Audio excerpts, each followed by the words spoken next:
सुबेरे सैर सपाटा करे से सेहत सही रहत है।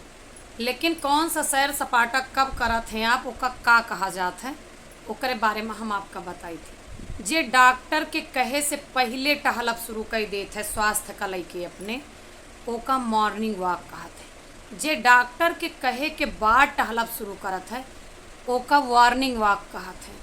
और जे पत्नी के साथे या पत्नी के कहे के बाद जो न है टहलब शुरू करत हैं, ओका डार्लिंग वॉक कहत हैं।